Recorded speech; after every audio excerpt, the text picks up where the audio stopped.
Good afternoon, everybody. Hello. By watching the video, we hope that you will understand the basic rules of corporate immigration to Mauritius. Maybe not the first country you think of when you think of corporate immigration, but it's actually quite exciting.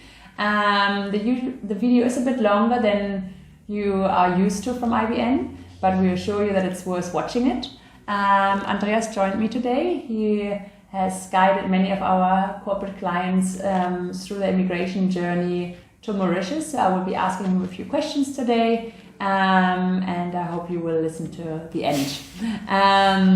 Andreas, maybe as an opener, you can just explain to us how you would rate the immigration system in Mauritius on a scale from 1 to 10, and maybe also explain the rating. I think a 9. It's very reliable. A lot of stuff is online. It's fast, efficient.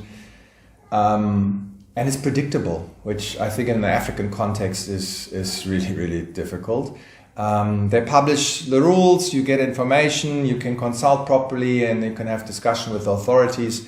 So I wish lots of African neighbors would maybe look at Mauritius, how immigration can be done, that it actually is conducive for foreign investment.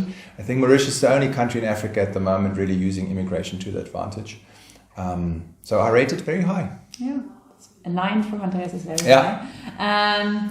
So in Mauritius, are there any industries or sectors that are exempt for or have more lenient immigration requirements? No, it's all the same. No, there's no sector-specific rules. Okay, and what is, you rated a 9, but I'd leave the question anyway. What is the general quality of the adjudication? It's very high. So in general, it works like that. You preload the application onto an online portal, and then you still need to fly in for an interview, and they look at the documents. You need to show the original documents you uploaded. But it's quick. It's 2 weeks adjudication. If they have questions, the questions come back are not, oh, we lost this document and this and that. It's like sophisticated questions. And the approval rate is extremely high. In our case, we didn't have one rejection yet, so it's very good. Okay. And what type of visitors and short-term work visas are available? So let's start with in Mauritius, they're slightly outlier compared now, for instance, South Africa or Namibia, the video we just did. So they actually distinguish between a tourist visa and a business visa, and they're actually quite strict about this. Okay, so tourist visa is for tourists. Okay, and you get 60 days. A lot of countries get it on entry, so that's very simple. Okay, so 60 days is for tourists. Okay, now the business. So if you travel for meetings or attending a conference, etc., or visiting a client, then you must apply for a business visa, not for a tourist visa. Okay. And the business visa is actually also issued upon arrival at the airport, and it's issued for up to 120 days in a calendar year. So that's a long time. Okay, so it's a long time. And what really is required is so-called what we would call in the industry an invitation letter. So basically just from the hosting company or from a seminar, say, hey, Mr. or Mrs. are coming, and this is it. And then you get a business visa. So the entry visa is quite crucial. And when we come later also to the professional, occupational permits, etc., or if you would be an investor, which we're not covering in this video, but the entry visa actually becomes crucial to then be issued with the correct long-term residence. Okay, so that's why there's a distinguishing factor. So now to your last question was obviously you were asking if there's a short-term work visa. So there is. It's up to 9 months. So much longer than the usual 90 days in most African countries. So they have a short-term occupation permit for up to 9 months. Okay. And when do you apply for the business visa, the short-term? And when do you apply for the actual short-term work permit? Yeah. So I think let's define 4 or 5 things when it's a business visa. Okay. So it would be attending conferences, attending seminars, attending training and meetings. Okay. So if you repair a machine in the agricultural sector on a client site, that's work. If you are an internal auditor and you spend 3 weeks auditing your Mauritian branch, that's work. That's not a business visa. Okay. So I think you start with what's allowed on a business visa, and whatever is outside that scope, and it's this typical work scope, you go for the short-term work visa. Okay. And what type of work visas or permits are available in Namibia?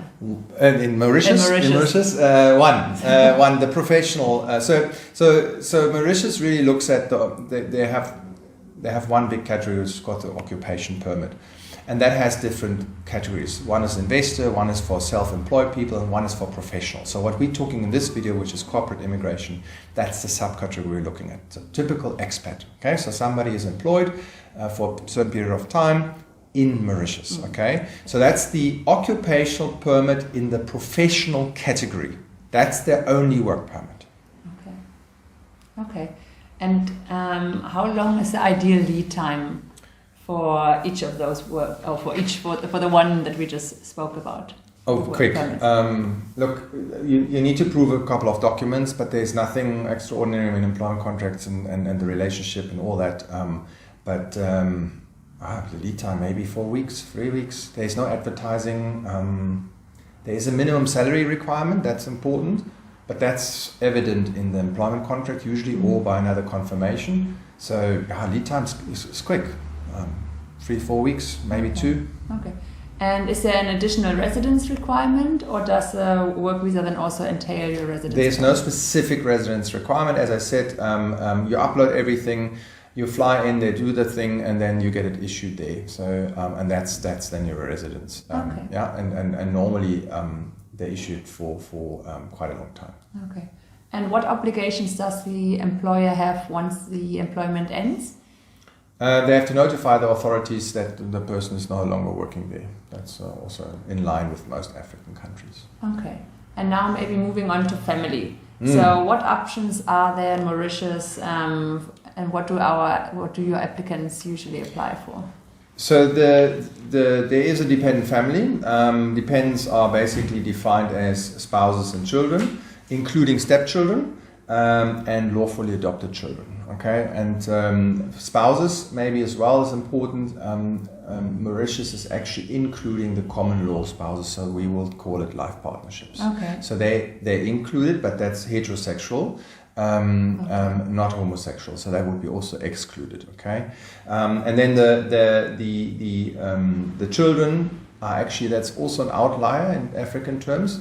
They're considered dependent until the age of 24, which is quite high. So not 18 or 21. Now it's 24. Okay. And are there any fast track options to permanent residency through the work permits? No, you can obviously go the investor route or other routes, and then they have long-term residence permits, but there's no per se a fast-track option now through that. No. And now you obviously think very highly of immigration to Mauritius. Are there any red flags that you would like to point out? No, Mauritius is really, as I said, using the immigration system to their huge advantage, attracting foreign investors and make it fairly simple. They're still protecting certain sectors and areas, but not so much on the professional side. So no, it's but then Mauritius also has a highly educated local workforce, so a lot of employers are not really tempted to import a lot of labor because they find the service-orientated and highly educated people there. But no other red flags really. Okay, perfect. Thanks a lot, Andreas. Good. I hope we find the time for another video actually on digital nomads in Mauritius, as this is also a very interesting topic, I think, for many of you. But thanks a lot for listening. Please make sure you follow us on our YouTube channel, leave us a like or comment if you can, and if you have any questions, reach out to us. Thanks a lot, and thanks, Andreas. You're welcome. Bye.